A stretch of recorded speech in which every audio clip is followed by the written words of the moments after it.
a little bit about yourself. So we're now broadcasting. So welcome, Bethany, Phil, David, all the way from the great state of Tennessee. Is that right? Woo, woo, woo. Yes. That's right. Oh, yeah, if we were at my house, there would be a giant Tennessee flag behind me. That was one thing that Aaron made happen as we. So I'm sure your wife insisted on that one. Yeah, and then we still. I mean, it's like Kansas City on the front and Tennessee on the back on all of our clothes. So specifically in the Mount Juliet area, David, is that where we'll get more to this. Is that where your hub is in the Mount Juliet office, just right outside of Nashville? Okay. Yeah, that's right. Awesome. Well, let's start with this. Bethany, the way I'm looking at this meeting is you're on the left. So you're number 1, Phil, you're number 2, and then Huff, David, you're number 3. So Bethany, let's start with what you do and then who you are. And then we'll just go Bethany, Phil, and then David. Okay, awesome. So I am the Huffaker Group's Director of Expansion. We have 7 locations total. When I first came on, David, correct me if I'm wrong, we had 2. We had our Murfreesboro location and the Mount Juliet location. So now we have expanded to cover most of Middle Tennessee in that greater Nashville area. And we also have a Northern Kentucky office and a Cincinnati office. And that agent covers a greater tri-state area there. As far as who I am, I've actually been with KW now almost 3 years. Started on a leadership team there in Mount Juliet, which was phenomenal, and got to meet all these great people that I now work with. And I'm a mama of 2 little ones who are 9 and 6. But yeah, I mean, I love my job. I love getting to work in this industry. I love that right now in this kind of changing times that we are still just getting to be so innovative and communicate. And there's just so much fun stuff still happening, even in the midst of some chaos. Yep. I love it. Okay, Phil. Yes, I am Phil Kingsley. I am from the Chicagoland area and have been in Mount Juliet, Nashville since, '06. So it's home.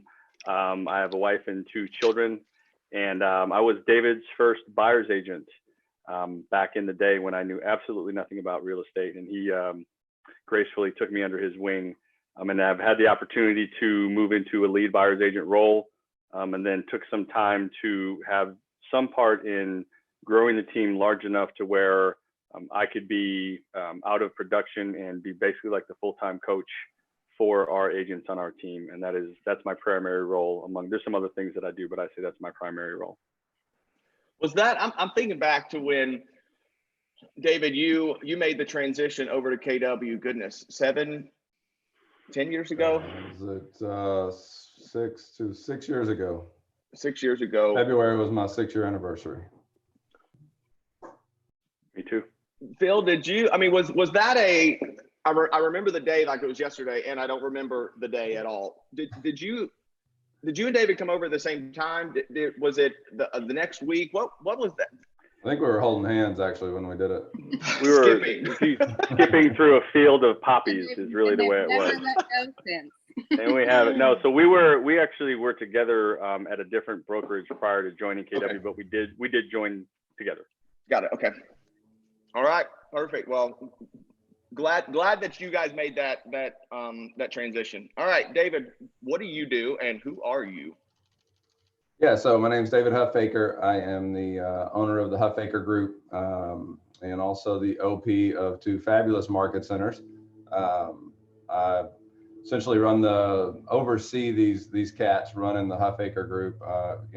Wanted to make sure they were on this Zoom meeting with us because really they do all the heavy lifting, right? They are the face and the powerhouse behind what the Huffaker Group has accomplished and grown to. So. Yeah, I came to KW, got into real estate in 2004, spent about 8 years in new construction, left the new construction world in 2012, doing on-site sales for a national home builder. Left and went to a brokerage, spent about a year there. Paul, actually, your mother invited me to go, was actually interviewing for the team leader role in Mount Juliet because I was really struggling to make the real estate world work as an agent.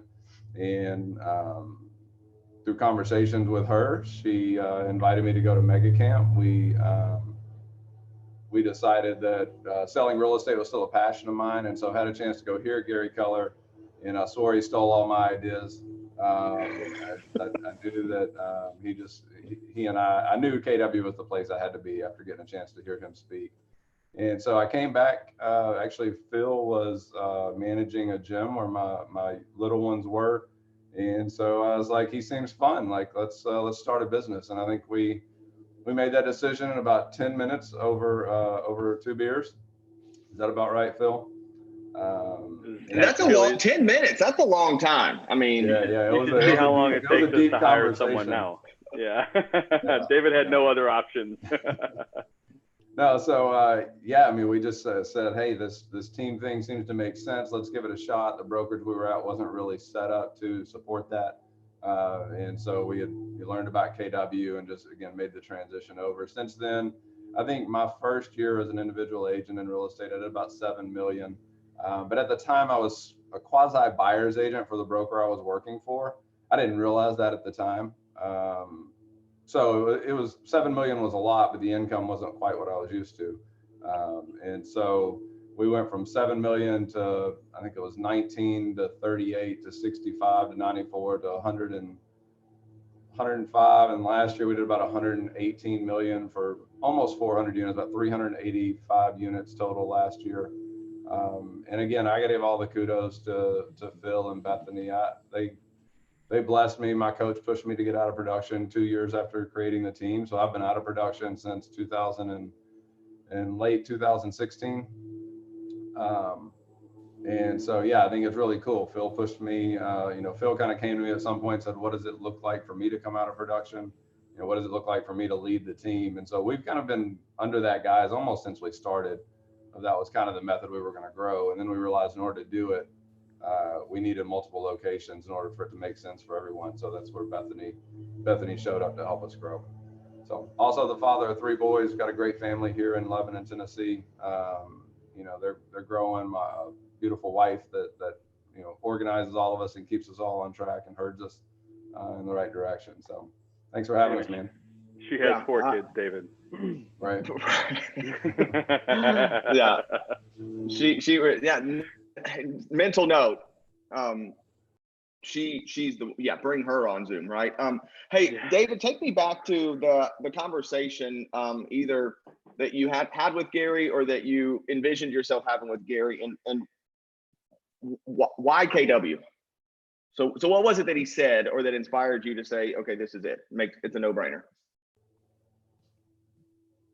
Yeah, I'm a very systematic kind of person, right? When I was in the new construction world, I actually went and bought a huge whiteboard and put it up on my wall. And I started to understand that for the number of people that walk through my door, I would need to make a certain number of phone calls. I would have to have so many people walk in for the number. I basically had created an economic model for my new construction world. I didn't know that's what it was called.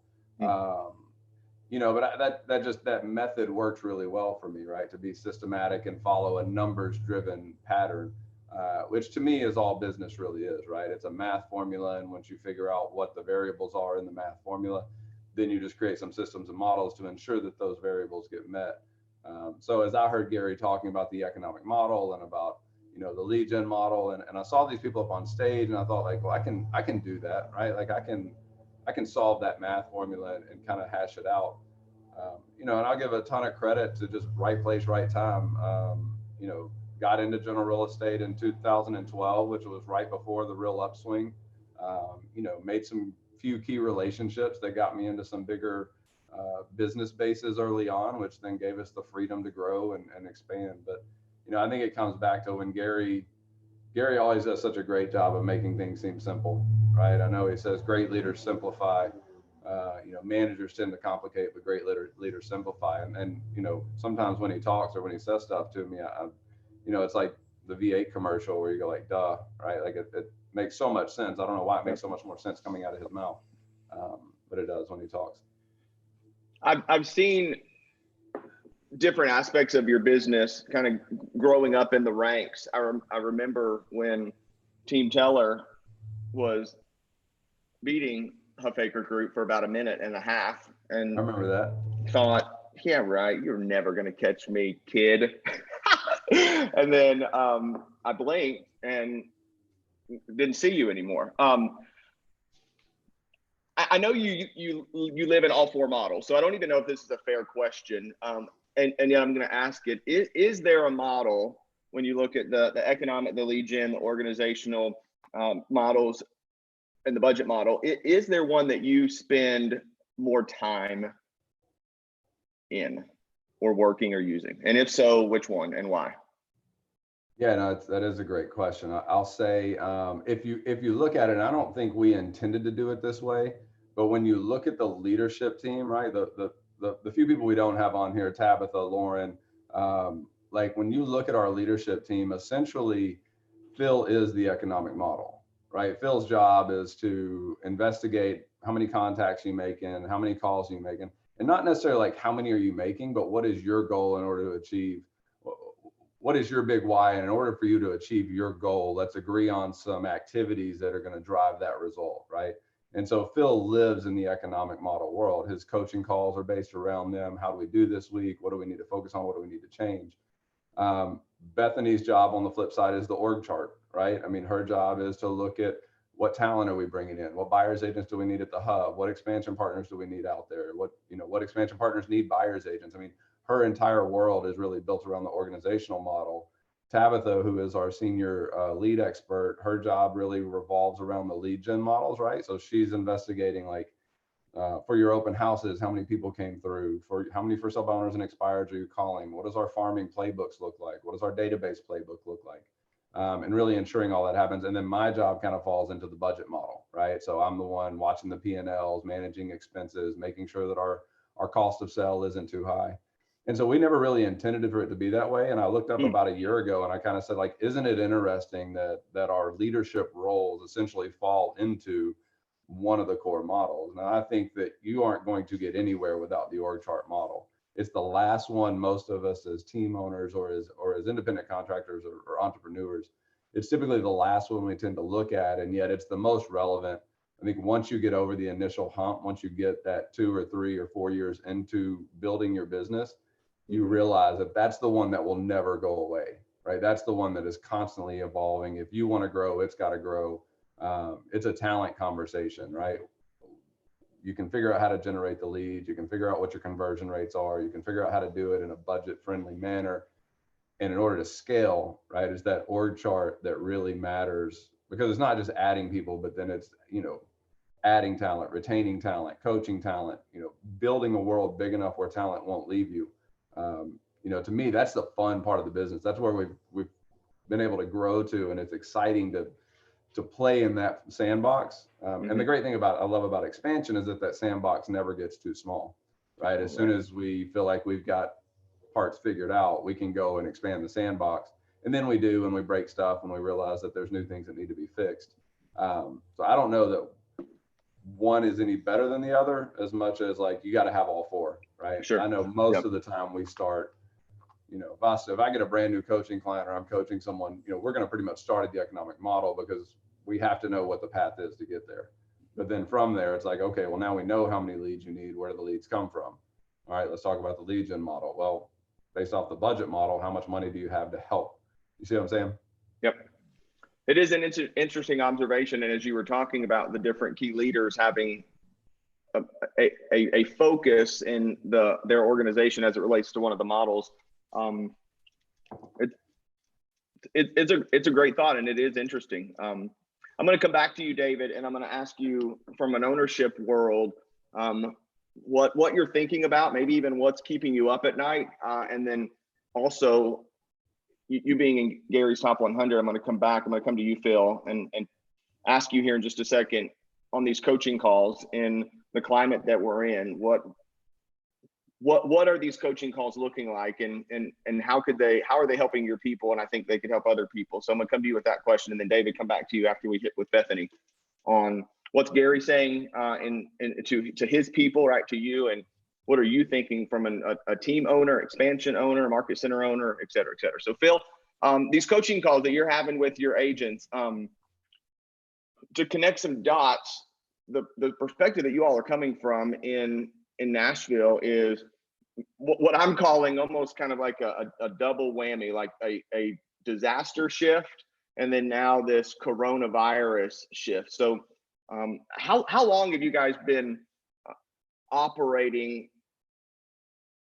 in a different platform? So take us back to when the tornadoes came, and how long ago that was, and what those conversations have shifted in your coaching agents. So yeah, so you know, our area is slightly different than the remainder of the country, right? We've had a kind of a double whammy, if you will. We had the tornadoes that were really impactful. You know, it scared a lot of people and it impacted a lot of people. But Paul, you're as familiar with this community as anybody, and you know how we are. We came together. And that was a month ago. That was 30 days ago, I think, to the day. So there was a week pause. So when we look at March, we're basically looking like we were operating on a 75% of a full month. Then with coronavirus, it did a lot to our agents' mindsets. And my first thought before I heard Gary talk on that Monday was, this is going to be a shift. You know, we don't know. It's not the shift that we expected. However, that's what it's going to be. And our immediate mindset went to take territory. We understand, I'd say, from reading Shift, and I'm reading it again, we understood that this is our opportunity to take territory and grow as an organization. Now, my marching orders or my mindset behind that was to make sure all of our agents were on board, make sure that they understood not only are we going to weather this storm, but we are going to be better on the other side of it because of what we're doing right now. So our initial conversations were, are you in?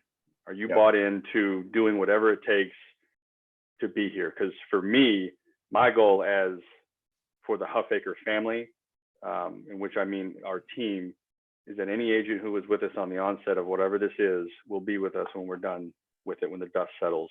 And with that in mind, I just wanted to make sure everybody was bought in. Now, activities have increased and our platforms have changed, but our jobs and our schedules have not. So we are still operating at a high level virtually and safely. I think safety is the biggest concern for us at this point. But mindset is the most important thing. I know nobody knows what's going to happen or for how long. And we may as well be positive about the environment that we're operating in. I said it today on our script practice call. You know, we do our bold laws, and it's changed the way you look at things, and the things you look at change. Where instead of looking at what we're encountering as a problem, we should look at it as an opportunity. These are days that we've been given, and we're not going to waste them. You know, and if that means we can't leave our house and we can't do real estate, then that's an opportunity for us to engage with our families. And you know, so whatever we're thrown at, just have the right mindset about it. But while we can operate, we are operating at a high level, and that's all the agents have bought in, and the results are showing up in a big way. So walk me through a typical coaching conversation that you're having with your agents. What are they saying? What are they feeling? And how are you all moving forward? Just some high points that'll help us all. Sure. So overall, everybody is in. Now, some days are good and some days are bad.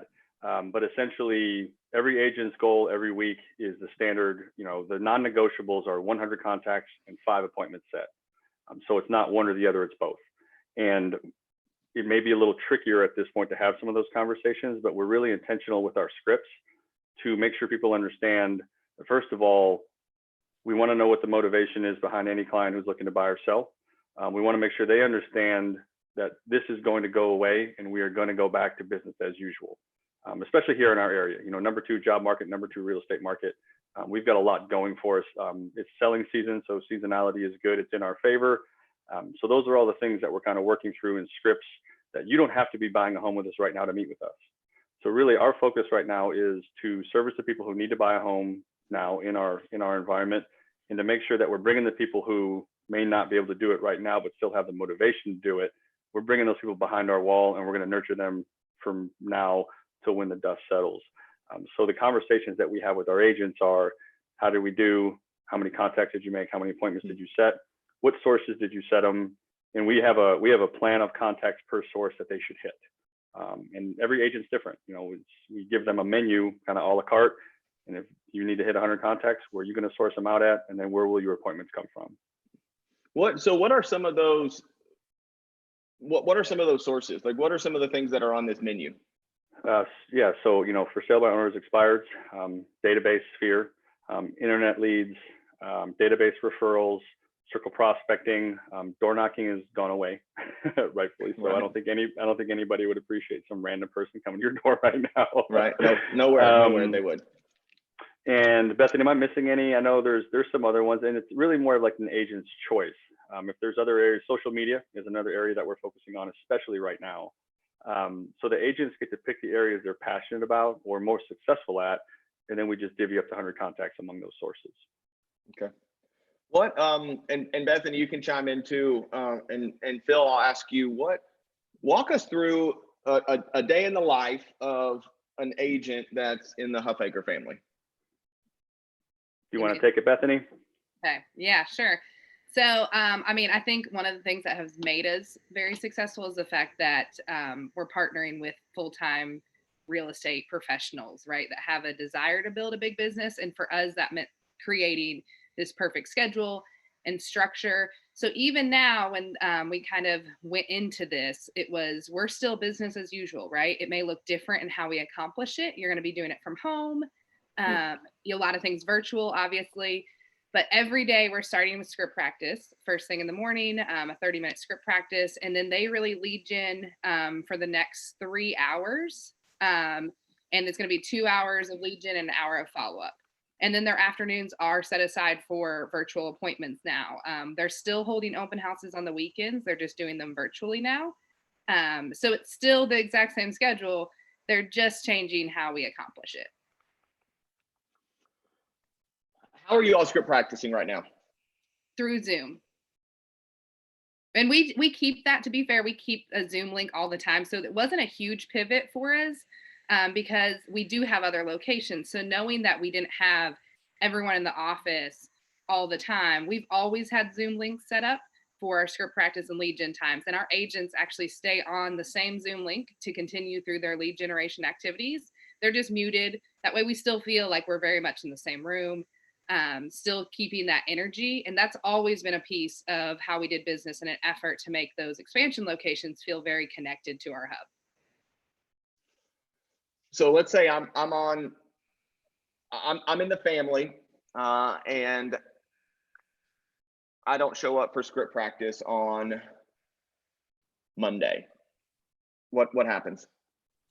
So we actually I yell at you. Yeah. No, I'm kidding. Go ahead, Bethany. You started it off perfect. It is definitely a family. I think as leaders, we kind of are aware of who is maybe, hasn't come this week. And so I think there is this sort of mental check that we're going through and loving on our agents and checking in with them like, hey, I haven't seen you this week. What's going on? And we know that's going to happen. We also keep what we kind of call an agent scorecard. And a piece of that scorecard is your attendance to script practice and lead generation time. And then at the end of every week, we review that as an entire organization in our team meetings. And a passing grade would be like 80% and above. And so it's kind of like going back through and the agents get a really good idea of like, hey, I really won the week this week. I hit 4 script practices. I made 100 contacts. And then if they're struggling, it's our sort of red flag to check in with them, right? What's going on in their world that is making it difficult to accomplish? Is it a mindset thing? Is it a family thing? However we can help, but it's just sort of this thermometer that we can use to make sure that we are checking in with those agents, that no one's drifting too far away where we can't come in there and support them. Hey, David, I'm going to come to you and ask you the question. You've got 2 great leaders on here that have both referred to your company as a family. I want to know how you did that. So I'm coming to you with that. I'm going to dig into this scorecard a little more with Bethany. So when you go over this scorecard, Bethany, is on Fridays, is that right? Yes. Mm-hmm. As a whole organization, transparency, is that correct? Total transparency, yep. So are people looking at this scorecard and am I seeing what Paul did and what Phil did and what David did and what's that like? The total transparency, it was actually I believe, Phil, you might remember better. I think it was something I came back with and we implemented after a mega camp. And Phil and I got together and designed it, and he is like the spreadsheet king. I just was like, this is what I want it to look like. And he put it together. But it was awkward, right? Like I think there was this little bit of fear around it. Like, oh man, you just can't hide in our organization. And I think now we've really grown into, this isn't a, shame game. It is this, here we are as this group that supports each other and encourages each other. And so we do have conversations in that meeting that says, hey, it looks like, Agent Jenny, she did a great job, right? She got 100. Tell me what you did this week. What made it so successful, right? And in the same way, like, hey, it looked like you struggled. We're here together. Where'd you struggle? Where did it come off the rails a little bit? And how can we help you next week fix that? And then it turns into, right, like a deeper conversation is usually happening in coaching with Phil. And I think it has been because we've always been just so open and transparent about what's happening. There is this, there really isn't this feel of, oh my gosh, I'm in trouble, or it feels yucky that my scorecard wasn't great, because we are such a supportive culture that it is just, here we are trying to figure out how to make sure, like Phil said, no matter what, the same agents that started with us are still with us at the end of this. Is there a tab that's like agents and prospectors or full-time lead or different departments, or is everyone on the same page and everyone kind of getting the same expectation? What's that look like as far as when you look at how big your organization is and people are organized? Yeah, so they're all on the same page, right? So we're counting any active agent. But even Tabitha, who is our sort of leadership piece in charge of our lead model, she's on the scorecard, right? Actively, she acts as an ISA. So she's held to the same standards. And there isn't, I mean, it's several different categories, right? So you don't have to get 100 on every category to pass. You're talking script practice, attendance, lead gen, numbers. Are your DTD2s done? Do you have any things like to-dos left in your CRM that need to be done and you're really behind? Did you show up to a team meeting last Friday? Did you set an appointment? So there's just a lot of ways, and that's what we've gone over is, listen, you don't have to win in every category. We just want the overall score to be a winning one, because that tells us and you that you have a business to get to every single week. Mm-hmm.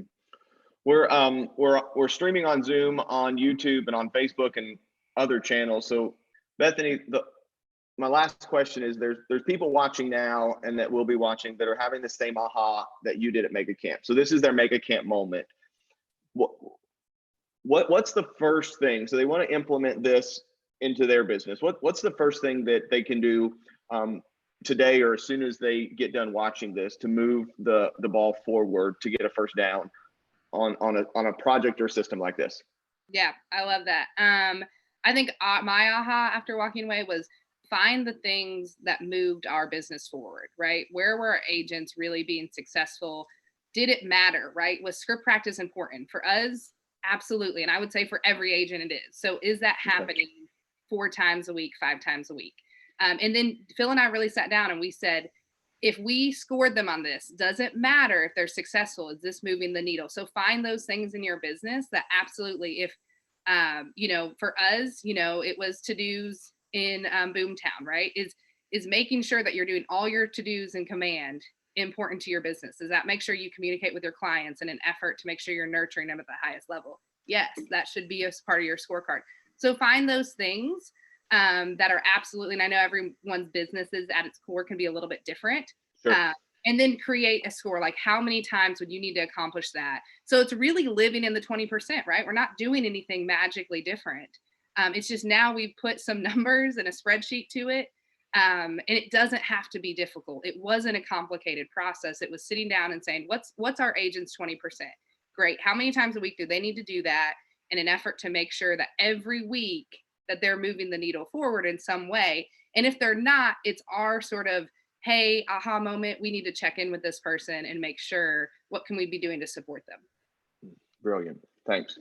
David, how did you, and do you continue to create this family culture inside the organization? I don't know that I'd take any credit for it. We jokingly kind of call it the bro network. It's not.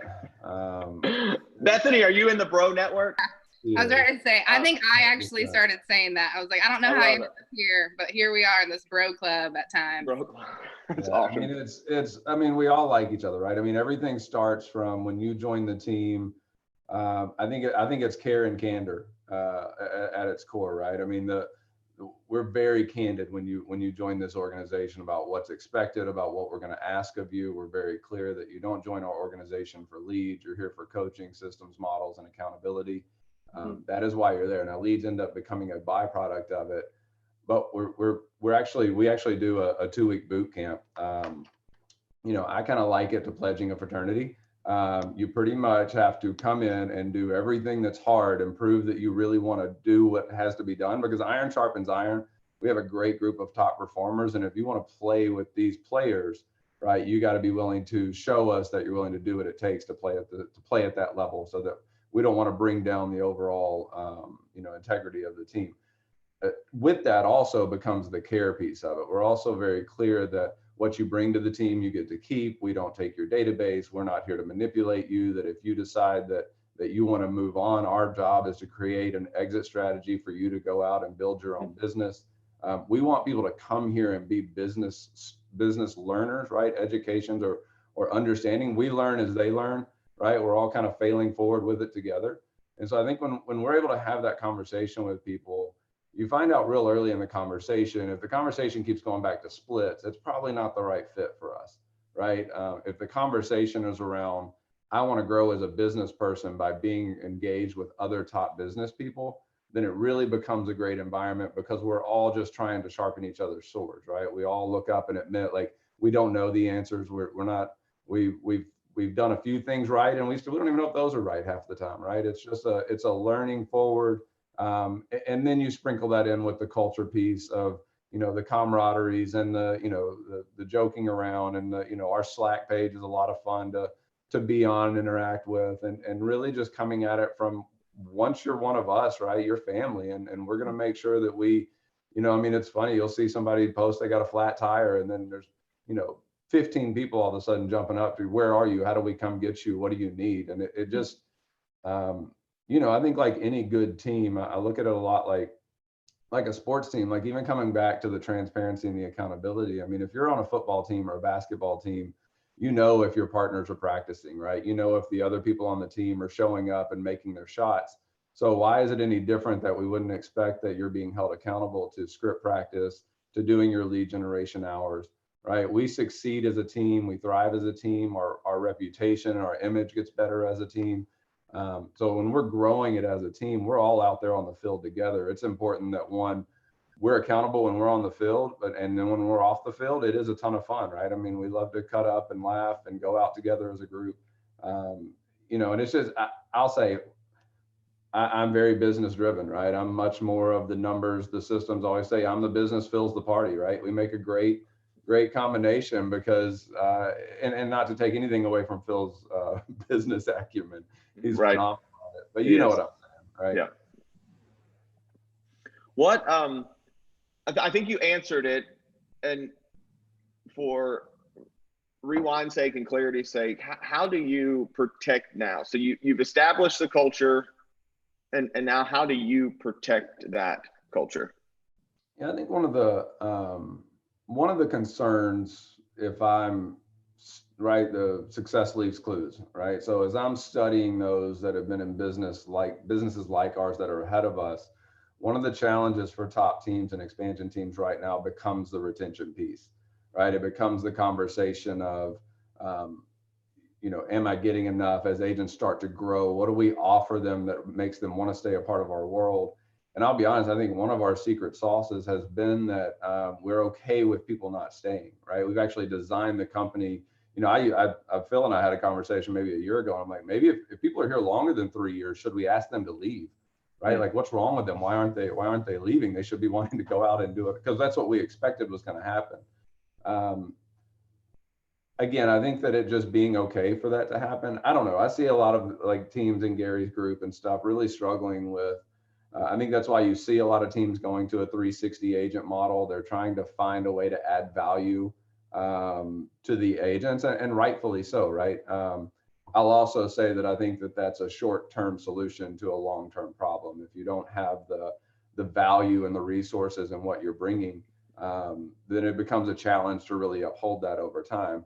On the flip side of that, if it's our intention to provide immense value to these agents as they're building a business, and so as an operating principle, I often look at it and go, it's such different worlds when you're looking at a market center and really trying to understand, how do we add value for the agents? How do we make it worth it for their split structure, their caps?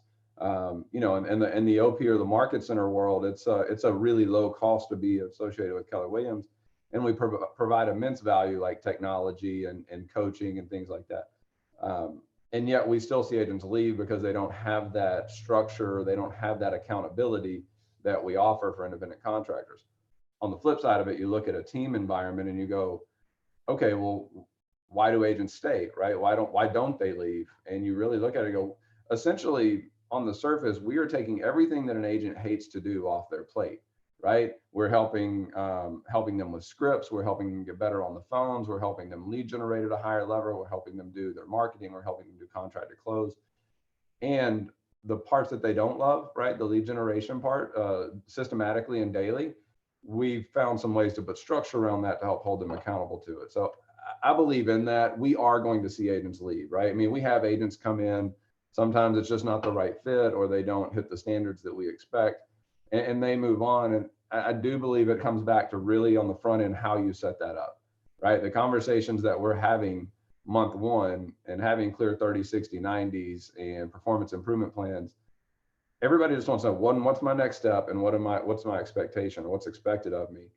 And then us being able to come from the standpoint of, it's okay if you leave, right? There's no hard, like, we actually will help you leave if that's your choice.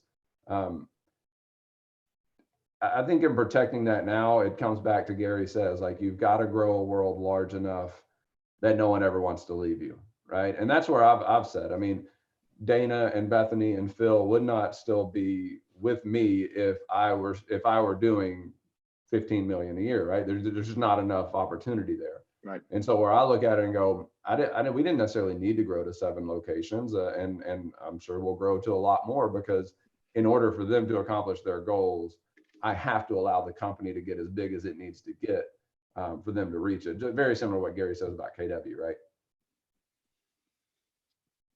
So one way, what I heard you saying there towards the end, is that one way you're protecting it is that you're staying far enough ahead from a growth standpoint that the people who still decide to play on the team can see that next growth opportunity. So you're protecting it by continuing to grow your world.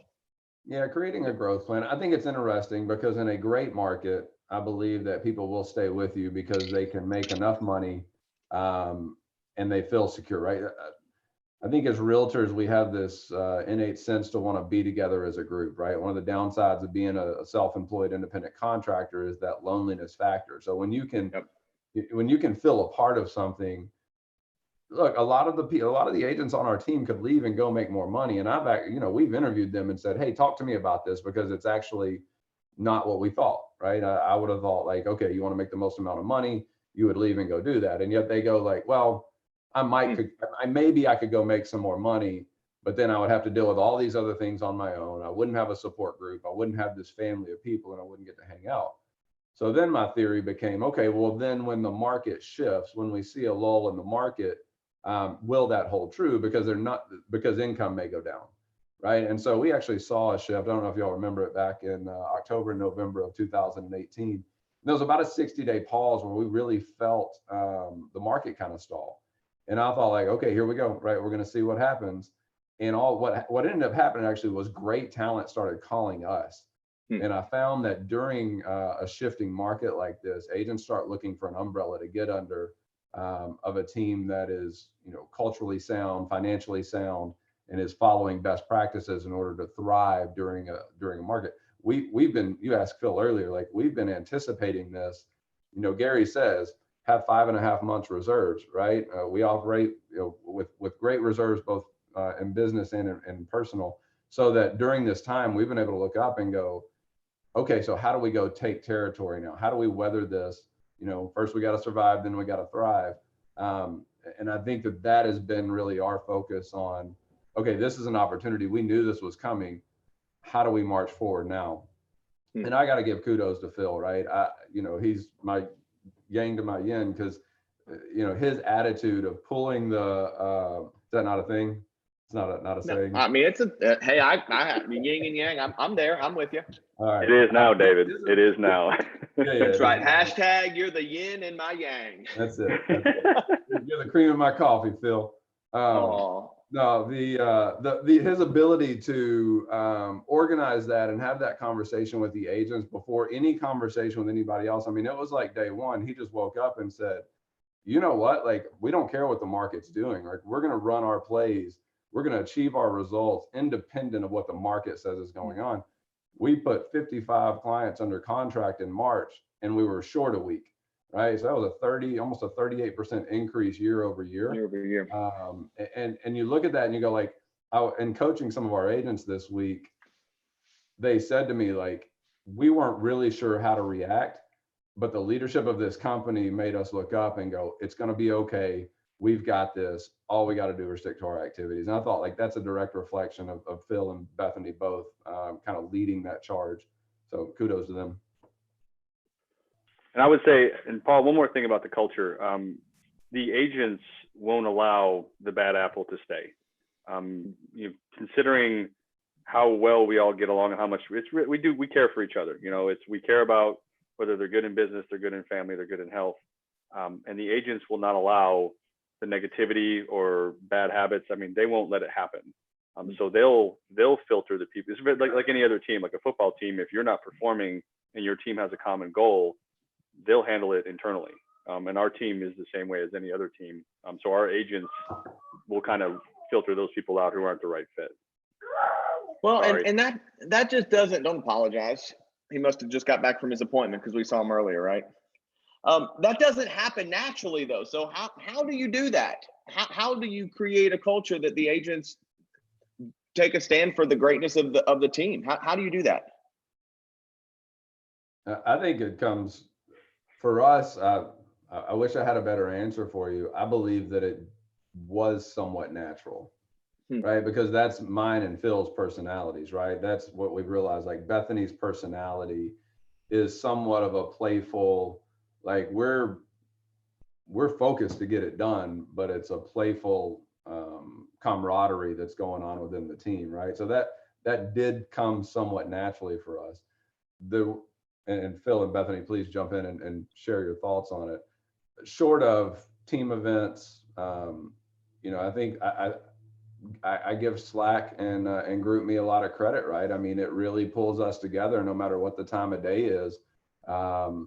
We'll have 5 or 6 posts about business, and then it'll go off the rails for, an hour of jokes and fun and all just, again, just building relationships with each other. Yeah, let me kind of just piggyback on that. I would say, and David is kind to give us a lot of credit, and I have not been around as long as these guys. I'm sure it's just my incredible youthful nature that got me in it late in the game. But I would say, though, that it really is a direct reflection of, I think, of great leadership, right? Like, it was one of the things that made me want to be a part of this group. I had kind of seen them from afar, and yet getting to be associated with such talented leadership, it's just a trickle down effect, right? Like, when you care about people, and I think that's a true reflection of who David is and what he set out to create, is that it was this very people over profit, and the profit will just show up. You can't just help but attract those same type of people to you. So then it became something that would trickle down to, Phil and myself and our other leadership. And then that's in turn trickles down to our agents. And then we all become sort of in line with that. And my favorite thing that always happens on our team is I'll go interview someone or talk to them about joining the team. And I'll immediately say, hey, let me get you in front of David and Phil. And they'll go and talk to them, or we'll do a call or something. And they come back to me and they say, you guys sound the exact same. Like, and it's just a direct reflection of this, I think, associating with the same type of people. And then I've learned so much from David and Phil. And then I think that's changed the way I speak and what I go out and present to people. And it's such a cool experience to be like, we're saying the same stuff because we all really believe it. We all deeply care about our agents and the platform we're creating for them. And you just can't help but then draw those same type of people to you.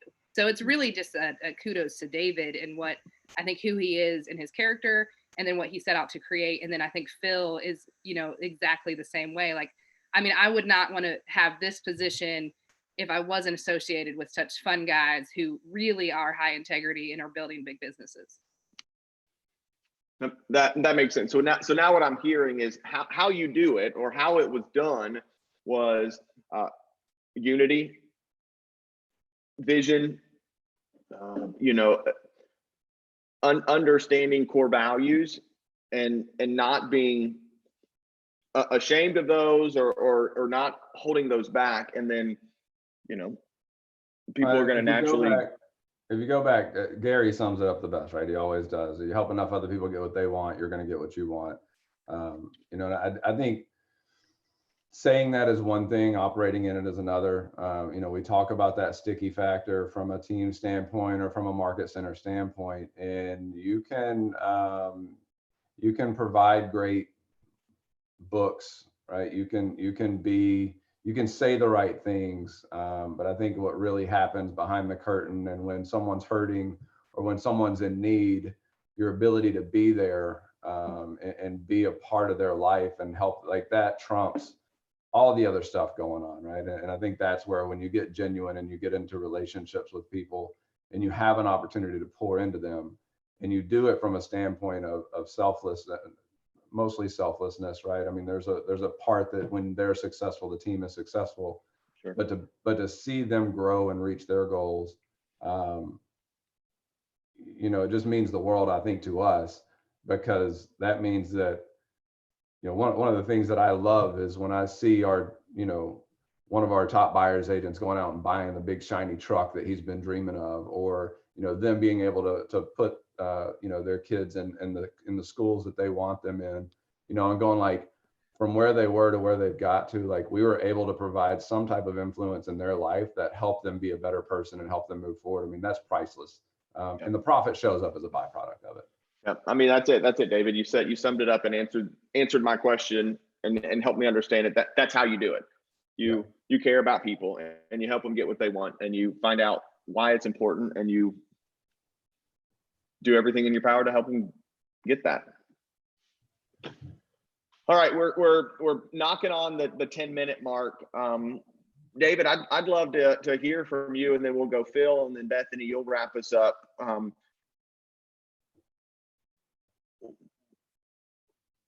You mentioned Gary saying, David, a lot of things, like you've said, Gary saying, and I imagine that's probably yesterday, this week, when you talked to him, and some things he's always been saying.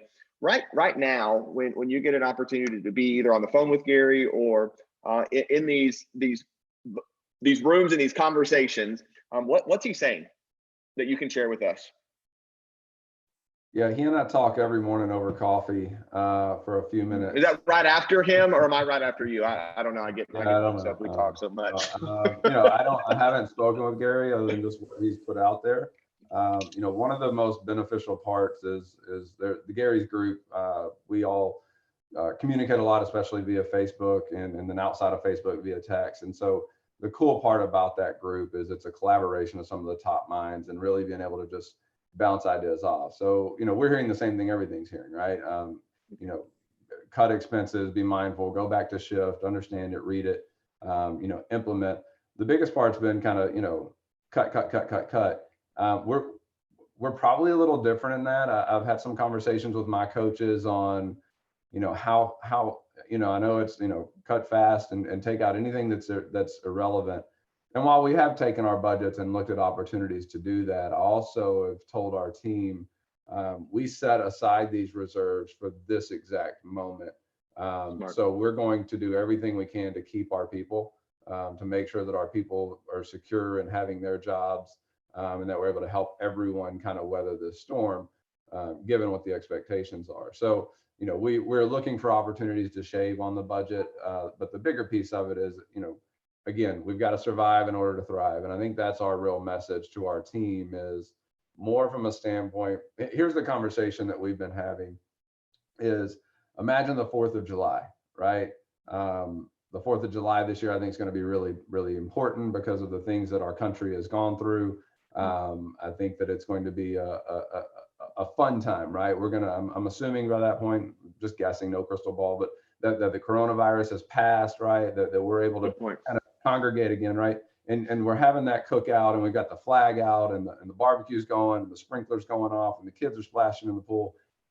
And someone looks at you and says, man, you really were able to thrive. You really were able to build a business and actually grow during a time of uncertainty. What did you do?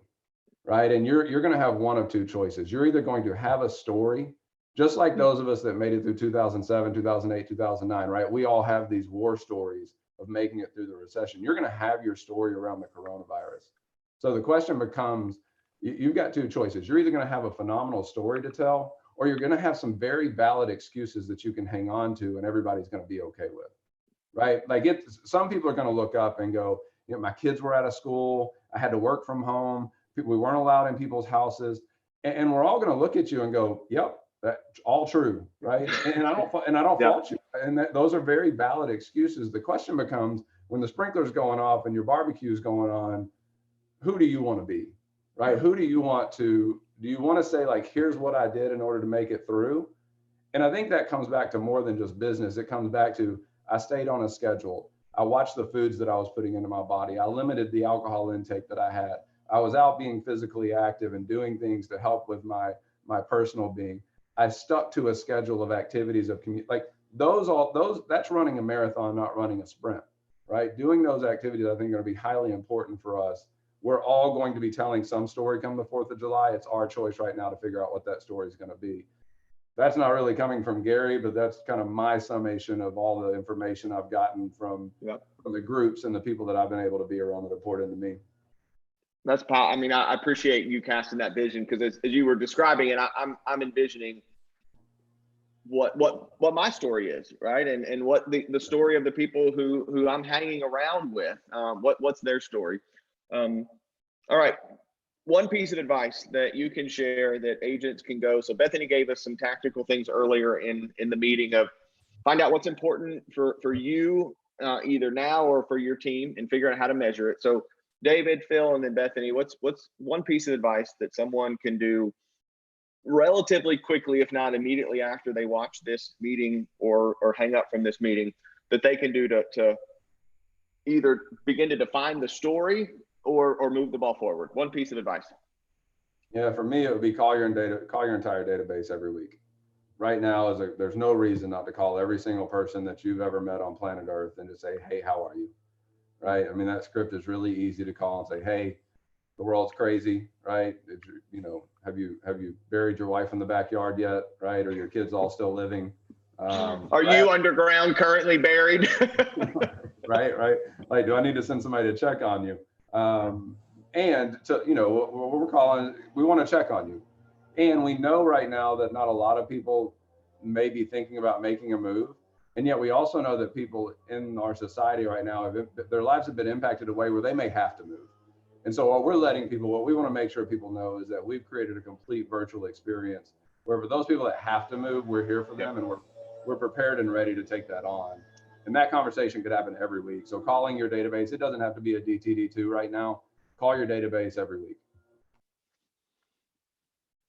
Phil, one piece of advice. I would just say business hasn't changed. The people who are in real estate are passionate about it. And what we're talking about is serving our seller clients and our buyer clients at a high level. We still need to lead generate to bring more people into our world. So the environment that we're operating has changed. The business has not. So what I would say is how do you operate in the environment that we are in right now successfully to service sellers and buyers at a high level? And how do we continually bring people behind our wall so we can continue to reach out to them and make sure that they're being taken care of now and later. So that's very similar to what David said. And what I have championed is my schedule hasn't changed. I'm still up at 6 o'clock. I'm still working out at 6:30. It's in my driveway. So that's, geography has changed. My schedule has not, and I would advise anybody who is looking to maintain and weather and thrive in this situation is to maintain your schedule and then double down on your activities. So for people watching across the country, maybe even the world, for you, when you say business hasn't changed, the environment has. Say a couple sentences, because I know you and I know what that means, and you did a great job explaining it in that business and environment. However, say for you, what's the difference between business hasn't changed and yet some would argue everything about our business has changed? So what for you, what define that one more time for everyone that's watching so that they can understand the heart inside of Phil when you say that, because for some business has changed. So for you, what's that look like, and explain that. Well, I would say from my mindset, if you want to weather this storm, doing nothing is not an option. Okay. Right. For consistent business, to take territory, doing nothing is not an option. So as we look at these things, these are not problems, these are opportunities. And how do we operate? So the first thing I want to make sure everybody is clear on, that safety and health of our agents and our people, most important thing. We're not going to move anybody outside of their comfort zone when it comes to their health. At the same time, there are things that we are doing to offset any risk. And those are the conversations you should be having with yourself and your business is, how do I handle this now in a virtual world? So really it's geography, where I may not be able to, so for instance, let's talk about our virtual open houses for 2 seconds. We want to service our seller clients at a high level by making sure we get everybody in as many people as we can safely. So we're doing virtual open houses. At the same time, for the agent who is hosting it on site as a buyer's agent, we want them to collect information of the people who are coming through so they grow their business. And we're doing that virtually now. So we have not changed that system. We've changed how we approached it, but the system still exists. It's just, again, it's geography. Things have just changed a little bit, but we are still servicing the sellers at a high level, servicing our sellers at a high level, and our buyers agents are doing a good job virtually touring the homes. And then we've got an Eventbrite situation where we get everybody's information so that we can continue to follow up with them. Sure. So that's one thing that we're doing, and that's the mindset that we have, is we won't let this change what we do or how we do it. We may have to do more and we'll have to do differently, but we're still going to do. I think it's probably the best way to say it. Yeah. So you're in the business of helping people, and that's not going to change for you all.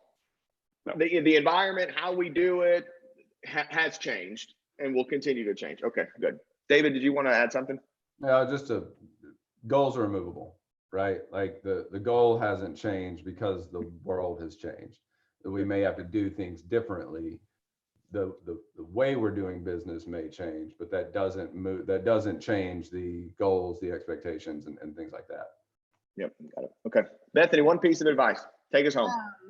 So, I mean, I was going to say, you started with David's, now it looks like I'm just copying, but I don't think anyone should watch this and not go call their database. Sure. But to add to that, I would say if you are someone who's looking to grow, if you're building a team, it's time. It's right now, right? Like that does not just your client database, that talks about your talent database too. There is probably your next hire exists in your phone right now. And so, be having conversations. There's no excuses not to have conversations anymore. We're all at home. Create a schedule that is going to allow for that. And I know I've had to pivot as a mom who now has kids at home. Like Phil says, we still have to do, right? That's still going to exist. And yet now is such a great time to take territory. Talent wants to talk more than ever about, hey, how do I make sure I weather this storm? What does this look like? What resources do I need, right?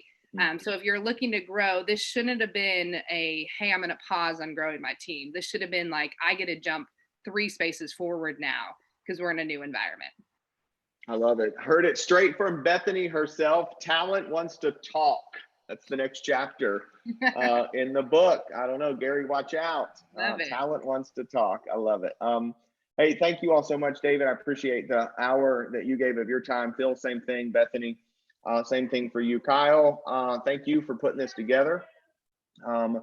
And appreciate everybody and their time. So we are at the top of the hour, so we're at time. You all have a great day. Thank you so much. Man. And thanks, man. Yeah, Good to see you, We'll Paul. see you guys around. Yeah, good to see you guys too. Bye.